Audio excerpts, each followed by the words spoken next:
Halo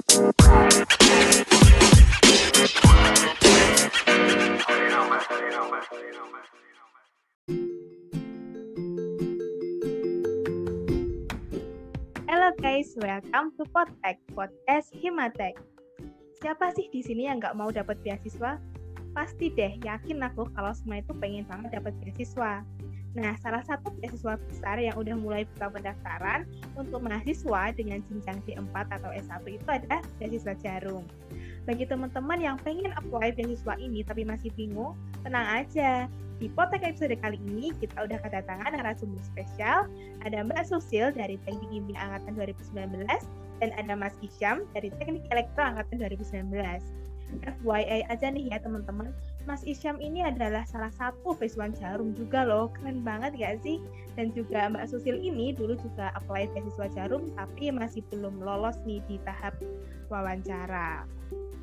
Di episode kali ini kita bakal ngebahas tentang pengalaman dari Mas Isyam dan Mbak Susil waktu apply beasiswa Jarum.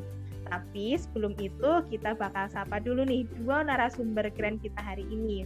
Ada halo Mbak Susil, halo Mas Isyam, boleh kenalan dulu nggak nih? Halo, oke, salam kenal semua. Perkenalkan, namaku Ahmad Isyam Ayadi Akmal, biasa dipanggil Isyam dari Teknik Elektro Angkatan 2019. Halo teman-teman, perkenalkan namaku Susilowati, bisa dipanggil Susil dari Teknik Kimia Angkatan 2019. Halo Mbak Susil, halo Mas Isyam, gimana nih kabarnya nih? Puasanya lancar kan ya? Alhamdulillah lancar. Alhamdulillah lancar. Alhamdulillah kalau kayak gitu. Gimana nih Mas Isyam sama Mbak Susil di bulan puasa ini lagi sibuk-sibuk apa nih? Kalau aku sih sementara ini ya sibuk kuliah yang pertama, kedua juga sibuk di asisten laboratorium nih di elektro. Kalau aku kesibukannya saat ini cuman kuliah, magang dan organisasi, tapi lebih hektik di magangnya sih sekarang. Jadi keren-keren banget ya Mbak Susil sama Mas Isyam ini, hektiknya hektik bermanfaat nih, produktif banget nih. Oke nih, kita mulai aja nih ya podcastnya kali ini. Kita mulai dulu dari pertanyaan basic nih. Sebenarnya apa sih alasan Mbak Susil sama Mas Isyam ini buat apply beasiswa? Kenapa sih kita tuh harus kuliah pakai beasiswa? Mungkin bisa dari Mbak Susil dulu nih yang jawab, nanti dilanjut ke Mas Isyam. Oke, ini awalnya dulu tuh aku tahu beasiswa Jarum itu di tahun pertama kuliah di sekitar semester 2 gitu. Itu pas aku stalking gitu, nah itu kayak selain memberi bantuan finansial, beasiswa ini banyak memberikan pelatihan soft skill gitu loh, makanya aku tertarik. Terus dapat info juga katanya di situ ada kayak klub perkumpulan penerima beasiswa ini yang tertarik di bidang PKM, jadi itu ada klubnya gitu. Aku dulu tertarik, makanya aku kok apply beasiswa Jarum ini gitu. Oke nih, kalau dari Mas Isyam nih, alasannya apply beasiswa tuh apa kira-kira? Oke, alasan apply beasiswa tuh sebenarnya salah satunya sih ini jadi wishlist aku ya dari dulu, dari sejak SMA, bahwasannya kalau kuliah aku harus dapat beasiswa gitu. Terus kenapa sih kok harus dapat beasiswa? Kalau dari aku pribadi sih beasiswa ini bisa jadi motivasi terus juga jadi penyemangat lah intinya kayak gitu. Kenapa? Karena pasti yang dapat beasiswa itu kan orang-orang yang terpilih ya gitu kan. Jadi orang-orang terpilih, dan itu pun kita jadi lebih semangat gitu karena kita udah menjadi salah satu yang terpilih, tentunya bisa jadi lebih bersyukur lagi kayak gitu. Dan juga kenapa kok milih di beasiswa Jarum ini, ya tentunya sama ya seperti yang tadi disampaikan sama Mbak Susil juga, karena di situ ada banyak sekali benefit yang bisa kita dapatkan. Selain dari bantuan finansial, di situ juga akan banyak kegiatan-kegiatan yang biasanya itu sudah diprogram oleh penyelenggara beasiswa tuh, yang bisa meningkatkan kapabilitas dari diri kita, baik itu soft skill maupun dari hard skill-nya. Jadi itu kita bisa naik level tuh dari kegiatan ikut beasiswa tersebut kayak gitu. Wah, oke nih. Makasih dulu atas jawabannya ya Mbak Susi sama Mas Isyam. Berarti bisa di-highlight nih, alasannya milih beasiswa Jarum itu karena kurang lebih benefitnya banyak. Nah, tapi kan beasiswa-beasiswa lain tuh juga pasti punya benefitnya masing-masing ya. Ada nggak sih alasan khusus dari Mas Isyam atau Mbak Susil untuk memilih beasiswa Jarum selain dari benefitnya, atau mungkin ada aspek-aspek tertentu nih yang bikin Mas Isyam atau Mbak Susil ini milih untuk apply beasiswa Jarum daripada beasiswa-beasiswa lainnya? Mungkin bisa dari Mas Isyam dulu nih yang jawab. Oke, ya. Sebenarnya untuk kenapa kok aku milih beasiswa Jarum ya, sebenarnya bukan karena milih sih, tapi lebih tepatnya karena fun fact-nya nih, aku tuh udah coba sebelum dapat beasiswa Jarum ini, aku udah coba 17 kali beasiswa sebelumnya. Jadi aku tuh kayak coba semua beasiswa gitu, dan Jarum ini yang akhirnya bisa aku dapetin kayak gitu. Jadi bisa dikatakan sih bukan pilihannya, tapi memang ada sisi yang mana beasiswa ini harus banget teman-teman ikutin, karena di situ selain dapat uang tuh, selain dapat benefit finansial, di situ tuh banyak benefit dari pengembangan dirinya di situ. Jadi ada kegiatan-kegiatan yang memang diprogram dari Jarum itu sendiri, yaitu buat meningkatkan skill-skill kita, mulai dari skill kepemimpinan, terus kemudian skill public speaking, skill writing, dan juga di situ juga akan banyak kita mendapatkan relasi-relasi dari alumni beasiswa Jarum yang sudah sukses, dan kita bisa belajar banyak hal dari sana, kayak gitu sih. Widih, ternyata Mas Isyam ini udah nyoba berbagai macam beasiswa ya Mas ya. Dan alhamdulillah keterimanya di beasiswa Jarum. Keren banget. Kalau dari Mbak Susil nih, ada nggak nih aspek-aspek khusus yang dulu bikin Mbak Susil itu buat apply beasiswa Jarum? Sebenarnya kurang lebih sama kayak Mas Isyam itu. Aku juga nggak cuman apply di sini dulu, itu ya banyak lah apply beasiswa juga. Di beasiswa Jarum ini mungkin belum berkesempatan ya, tapi aku apply banyak. Terus kemudian kenapa kok aku pilih ini, karena itu tadi sih yang utama tuh dia tuh memberikan banyak pelatihan untuk penerima beasiswanya, itu yang utama. Oke nih, jadi bisa di-highlight dari jawabannya Mas Isyam sama Mbak Susil, kelebihan benefit dari beasiswa Jarum tuh nggak cuma dari finansial aja, tapi juga dari sisi akademik, sisi relasi, dan lain-lain ya teman-teman kira-kira. Untuk pertanyaan selanjutnya nih, jadi kemarin ini kita udah open question and answer di Instagramnya Himatek UNED mengenai beasiswa ini, jadi kita bakal bacain pertanyaan-pertanyaan yang udah masuk ya buat beasiswa Jarum ini. Ini buat Mas Ahmad nih, siap untuk menjawab nggak ya? Mas Isyam, sorry, siap untuk menjawab nggak nih kira-kira?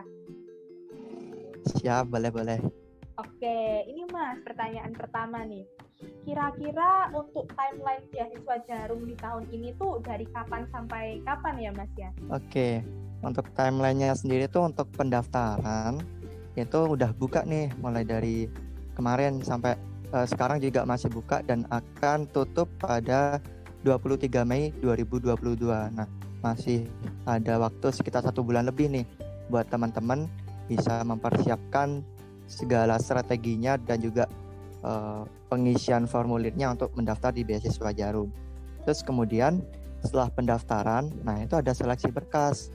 Seleksi berkas tuh seleksi administrasi itu sampai tanggal 20 Juni itu maksimal pengumumannya. Nah, nanti bagi yang dinyatakan lolos seleksi administrasi akan lanjut pada tes tulis. Itu untuk timelinenya mulai tanggal 21 Juni sampai 30 Juni 2022. Kemudian kalau udah lolos tes tulis, itu akan lanjut ke tes wawancara. Nah, tes wawancaranya ini biasanya akan ada jadwal khusus gitu. Jadi satu orang ada jadwalnya sendiri-sendiri. Nah, itu untuk rentang waktunya itu mulai 1 Juli sampai 3 September. Dan untuk pengumumannya sendiri itu nanti di tanggal 6 September 2022. kayak gitu Kak. Wih, ternyata masih lama nih ya jarak pendaftarannya masih sampai 23 Mei 2022. Jadi buat teman-teman nih yang pengen banget apply beasiswa ini masih ada waktu kurang lebih 1 bulan lebih ya buat persiapin berkas-berkas dan persiapin mental juga nih buat ikut beasiswa ini. Oke, buat pertanyaan selanjutnya, kira-kira untuk persyaratannya itu apa aja ya Mas?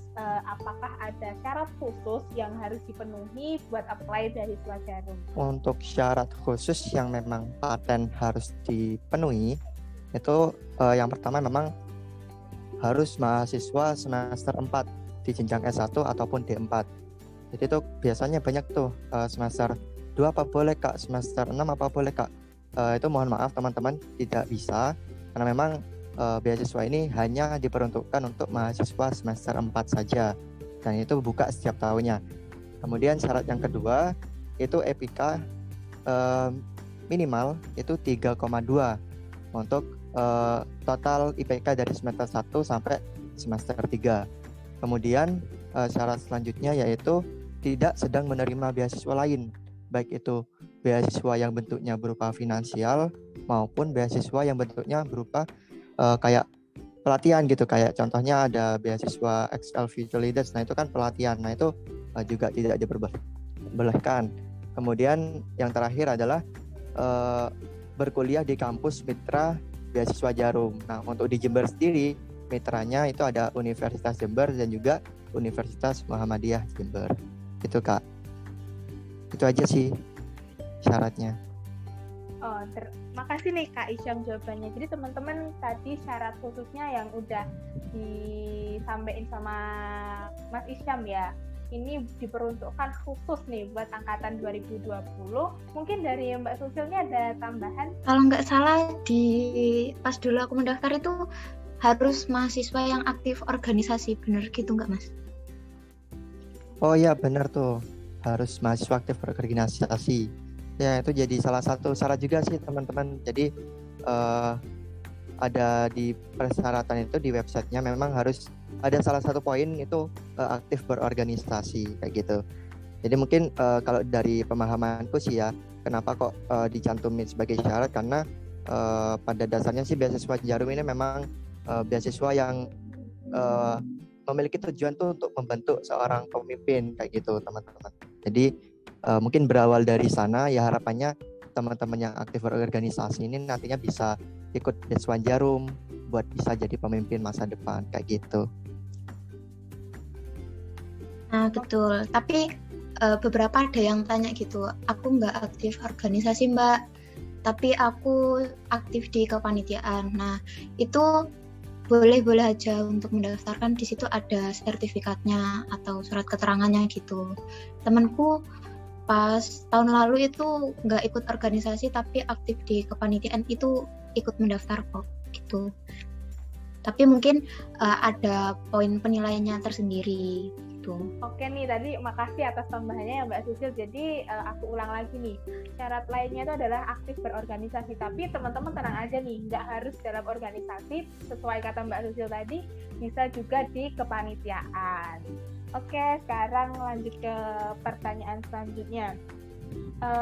Kira-kira nih Mas Isyam nih, beasiswa Jarum ini itu bisa di-apply oleh semua kalangan nggak sih Mas? Soalnya kan kasarannya nih, ada beberapa beasiswa yang tidak memperbolehkan anak PNS nih untuk mendaftar karena dianggap mampu untuk membiayai studinya. Kalau di beasiswa Jarum ini, apakah ada syarat-syarat kayak gitu atau semuanya boleh apply?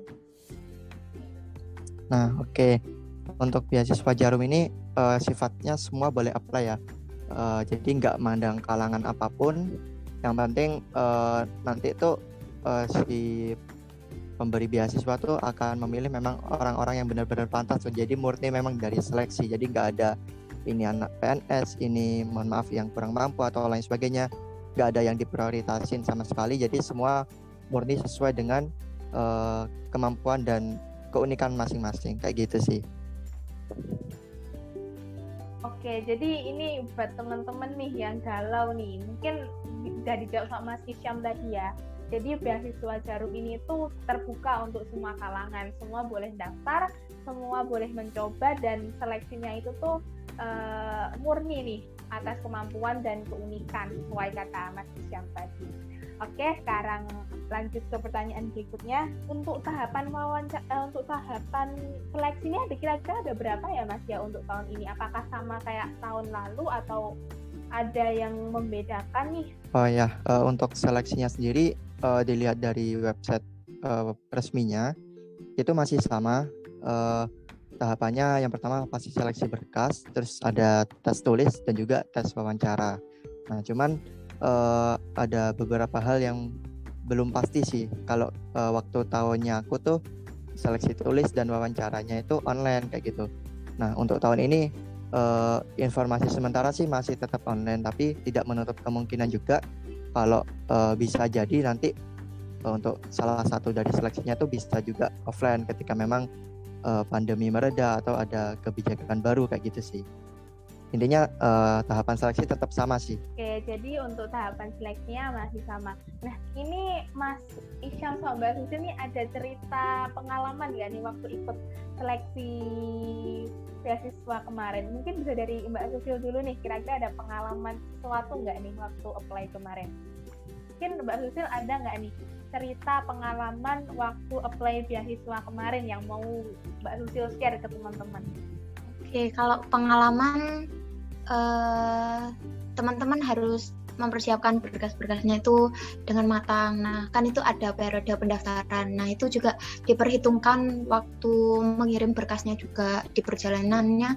Mungkin itu berapa hari gitu. Kalau tahapan seleksinya sama ya kayak tahun lalu. Soalnya aku kurang tahu ya kalau tahun ini. Terus untuk tesnya itu teman-teman nggak usah bingung-bingung kayak soalnya bakal sesulit apa. Itu soalnya sederhana kok, kayak ada yang matematika biasa gitu kayak perhitungan, terus kayak tambahan kurangan kali bagi, itu banyak tapi cepet gitu. Kuncinya sih harus tepat dan cepat gitu. Terus di itu ada kayak gambar, terus kayak ada logika gitu. Tapi itu nggak susah kok. Terus kalau di wawancara itu banyak-banyak latihan aja. Kadang itu kalau kita ngobrol sama orang lain, apalagi pas wawancara berdua gitu kan agak gugup. Jadi sering-sering latihan aja gitu. Oke, makasih banyak Mbak Susil atas sharing pengalamannya. Mungkin dari Mas Isyam juga ada cerita pengalaman nggak nih waktu apply beasiswa kemarin? Oke. Ada nih yang pertama memang dari berkas ya. Jadi teman-teman untuk beasiswa Jarum ini untuk berkasnya itu nggak hanya dikirim secara online ya, nggak hanya ngisi formulir online, tapi juga nanti itu berkasnya bisa bukti kayak lampiran sertifikat, transkrip dan lain sebagainya. Itu nanti bakal dikirim offline langsung ke Surabaya, ke kantornya Jarum. Nah, jadi kalau aku dulu tuh mepet sempat juga khawatir takut nyampe-nya tuh melebihi deadline gitu. Tapi alhamdulillah bisa nyampe gitu. Dan teman-teman, nah itu untuk kirimnya tuh kalau bisa hamin seminggu aja sebelum dan penutupan pendaftaran kayak gitu. Kemudian di proses seleksi tulis tuh benar tadi untuk tipe-tipe soalnya tuh sebenarnya nggak terlalu lah, bukan kayak matematika atau fisika atau kimia dan sebagainya, bukan kayak gitu, tapi lebih tekok sih. Jadi tips dari aku sebelum tes usahakan istirahat yang cukup, cari tempat yang nyaman, terus juga pastikan kondisi baik itu mental itu udah benar-benar siap gitu buat tes, karena soalnya tuh gampang, cuman karena memang tes psikotes gitu ya, jadi gampang, waktunya cepat. Tapi itu kalau memang kita lagi banyak pikiran atau lagi gak fokus tuh kadang malah susah gitu. Jadi tipsnya dari aku itu sih, persiapkan dengan baik. Terus kemudian di wawancara, kalau di wawancara itu benar katanya Mbak Susil banyak halangan.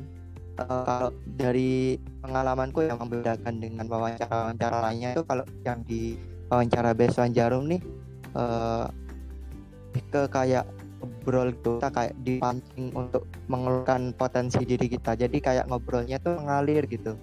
Apa yang kita jawab, maka itu yang akan pewawancara kejar gitu. Akan dikejar tuh lebih spesifik. Nah, di sini teman-teman sebagai ajang untuk menunjukkan potensi sebenarnya. Jadi jangan ragu-ragu buat ceritain kemampuan, terus juga kira-kira cita-cita ke depan, rencana dan lain sebagainya itu nanti bakal akan dikejar di wawancara untuk pertanyaannya. Kayak itu sih dari pengalaman seleksi dari aku. Terima kasih banyak nih sharingnya Mas Isyam tuh. Teman-teman udah dijelasin ya secara detail sama Mas Isyam, pengalaman Mas Isyam seleksi kemarin gimana, mulai dari berkas, tulis, wawancara. Oke.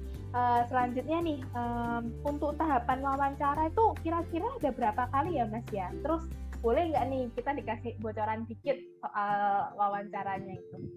Kalau wawancaranya itu sekali aja sih, tapi untuk bocorannya kurang tahu ya, aku sama Mbak Susil nih sama atau enggak. Cuman waktu aku wawancara itu ditanyain kayak kesibukannya sekarang apa kayak gitu, terus aktif apa gitu, terus kemudian ditanyain motivasi daftar beasiswa nih buat apa sih, terus juga ditanyain rencana ke depan. Nah, rencana ke depan ini itu aku ditanyain spesifik banget, setelah lulus kuliah itu mau ngapain, terus kalau kerja di mana, kalau lanjut kuliah di mana, setelah lulus kemana. Intinya detail banget gitu. Sama pewawancara tuh dikejar gimana caranya kita dituntut buat punya rencana yang jelas gitu buat kedepannya. Nah, itu aku benar-benar dikejar banget waktu itu sama pewawancara.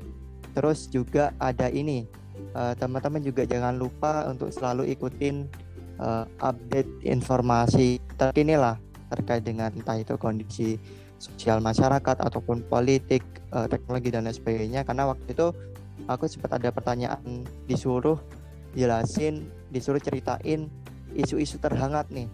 Nah, kebetulan waktu itu isu terhangat yang lagi hangat-hangat banget tuh tentang Presiden Jokowi yang muncul isu King of the Lip Service tuh. Nah, di situ pewawancara tuh tanya ke aku, menurut pendapatmu gimana? Nah, itu cukup menguras pikiran banget karena kita harus memilih antara pro dan kontra. Nah, itu juga teman-teman harus terus memantau nih perkembangan isu-isu terkini juga nih buat persiapan. Takutnya di wawancara juga ditanyain hal serupa kayak gitu. Ini makasih banyak Mas Isyam atas sharingnya tuh teman-teman, udah dikasih spillan nih sama Mas Isyam buat wawancara kemarin pertanyaan-pertanyaannya. Nah, selanjutnya nih buat Mbak Susil nih, kira-kira boleh nggak Mbak nih sharing apa sih hal-hal yang berpotensi bikin kita tuh nggak lolos di tahap wawancara, atau nggak Mbak Susil bisa sharing nih pengalaman Mbak Susil di tahap wawancara kemarin. Oke, kalau untuk sharing ya sebenarnya pas pengumuman itu agak sedih ya, kenapa kok aku belum kesempatan gitu, nggak tahu salahnya di mana gitu. Tapi sedih itu boleh, tapi jangan berlarut-larut ya. Terus setelah itu kayak introspeksi diri, kenapa ya kemarin kok gagal. Terus setelah aku pikir-pikir mungkin cara penyampaianku itu kurang baik kayak gitu. Terus setelah itu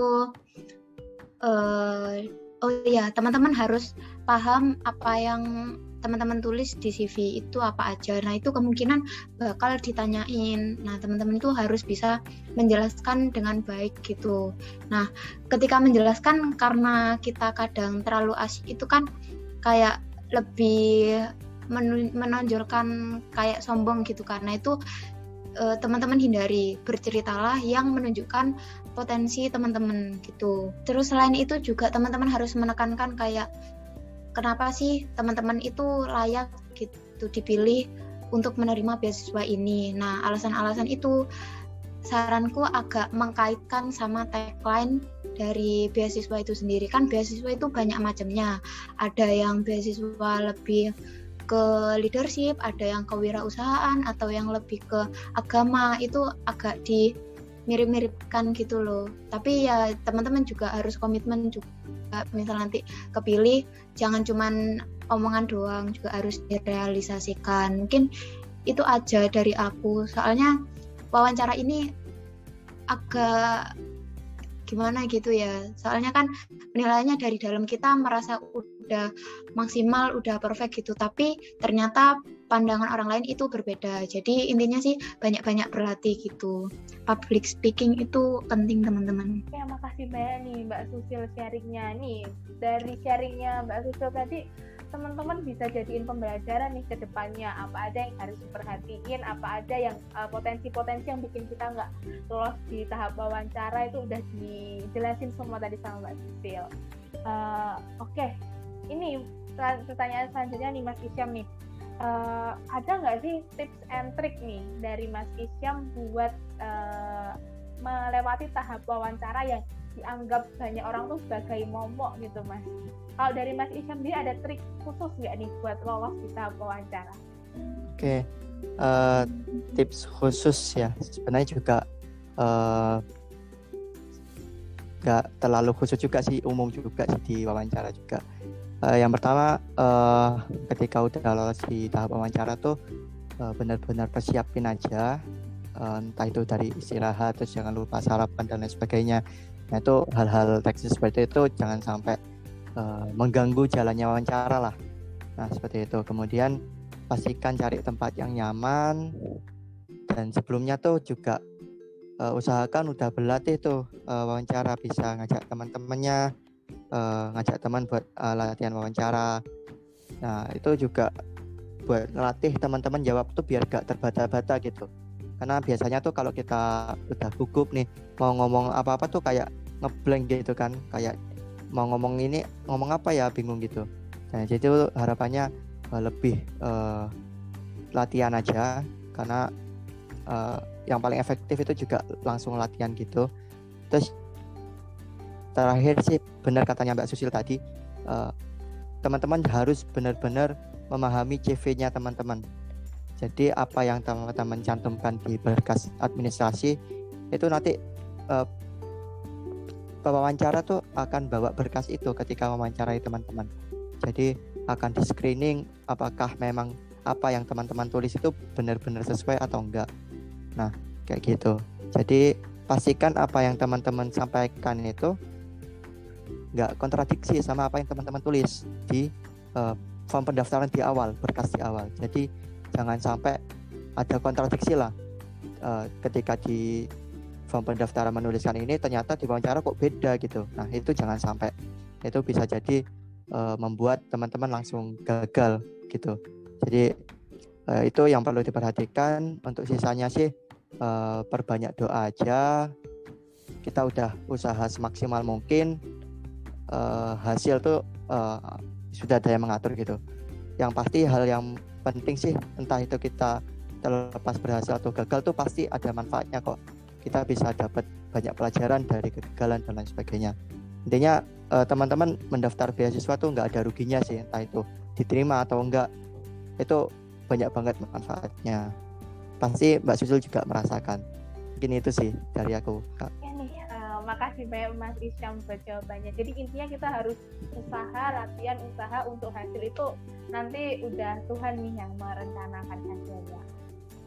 Oke nih, lanjut ke pertanyaan selanjutnya. Kemarin ini kan aku udah sempat ngepoin ya Mas ya Instagramnya Beasiswa Jember. Tapi aku tuh pengen tahu satu hal nih. Untuk tiap regional ini tuh ada batas maksimal pendaftar yang diterima nggak sih Mas? Atau fleksibel nih tiap regional yang diterima pendaftar beasiswanya? Oke. Kalau dari kuota ya, kuota dari regional tuh aku sendiri juga kurang terlalu paham, karena memang tidak dari pihak Jarumnya tidak membuka secara resmi berapa kuotanya. Namun untuk jumlahnya untuk yang tahun ini tuh masih sama kayak tahun kemarin kayak gitu. Masih tahun ini 11, tahun kemarin juga 11 orang kayak gitu. Dari UNED itu tahun ini 9, dari UNMUH 3. Nah itu sebenarnya juga bisa jadi patokan juga sih. Namun tidak menutup kemungkinan juga kalau memang bisa dikatakan dari UNED pendaftarnya atau peminatnya tuh banyak, itu juga bisa jadi kuotanya juga akan meningkat kayak gitu. Jadi gak ada patokan khusus sih kalau dari aku, dan dari pihak Jarum pun gak mengeluarkan informasi resmi terkait kuota dan lain sebagainya kayak gitu sih. Oke, jadi dari pihak Jarumnya juga nggak memberikan batasan untuk pendaftarnya. Jadi buat teman-teman nih boleh nih daftar, diajakin teman-temannya buat daftar beasiswa Jarum juga. Siapa tahu rezekinya emang beasiswanya tuh di beasiswa Jarum. Oke nih, masuk ke pertanyaan terakhir. Ini kira-kira ada nggak nih pesan buat teman-teman yang mau daftar beasiswa dari Mbak Susil kalau Mas Isyam? Mungkin bisa dari Mbak Susil dulu. Kalau pesan untuk teman-teman itu jangan pernah takut dan kapok untuk mencoba. Selagi ada kesempatan ya lakukan aja, daftar aja gitu.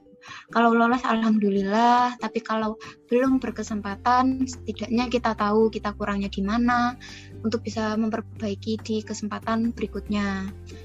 Tetap semangat dan jaga kesehatan buat teman-teman semua.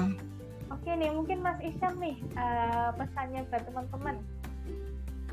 Ya, pesanku buat teman-teman, biasanya nih musuh terbesar dari beberapa orang yang mau apply beasiswa ini insecure dulu.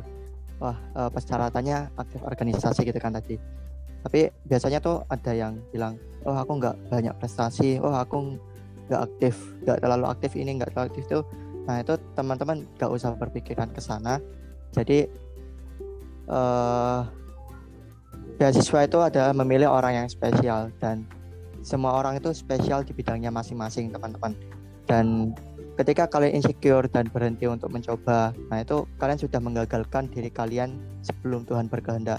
Jadi jangan sampai kalian tuh kayak menggagalkan diri dulu ya. Sebenarnya Tuhan punya rencana, tapi dari rasa insecure kalian itu kalian udah menggagalkan diri dulu. Nah itu jangan sampai. Terus percaya diri dengan kemampuan dirinya sendiri, terus coba lagi dan coba lagi. Ya dari pengalamanku juga udah 17 kali mencoba beasiswa, dan alhamdulillah ke-18 ini baru dapat ya. Nah itu juga banyak lah cobaan-cobaannya sebelumnya itu ngerasa pengen menyerah dan sebagainya. Tapi ya itu, jangan takut lah intinya. Tetap percaya diri sama kemampuan dirinya sendiri. Tetap semangat buat teman-teman. Aduh, makasih banyak nih pesannya dari Mbak Susil sama Mas Isyam. Aku juga ikut agak tertampar nih, nggak boleh insecure dan nggak boleh takut mencoba. Oke, karena pertanyaannya udah terjawab semua, makasih banyak buat Mbak Susil dan Mas Isyam yang udah nyempetin waktunya buat jadi narasumber podcast episode kali ini. Ini misalkan teman-teman masih pengen tanya-tanya tentang beasiswa Jarum nih, bisa nggak ya kira-kira menghubungi Mas Isyam ini? Mungkin bisa dari Instagramnya atau dari apanya gitu. Oh boleh banget, silahkan. Bisa DM ke Ahmad Isamul Ayadi Akmal. Atau juga nih ketepatan besok juga dari beasiswa Jarum Jember juga ada sosialisasi nih. Teman-teman juga bisa gabung juga tuh di sosialisasinya. Langsung DM juga nggak apa-apa, feel free buat sharing-sharing sama teman-teman juga. Oke, makasih nih. Jadi teman-teman nanti langsung DM Mas Isyam aja. Oke, makasih buat teman-teman yang udah dengerin. Makasih banyak buat Mbak Susil.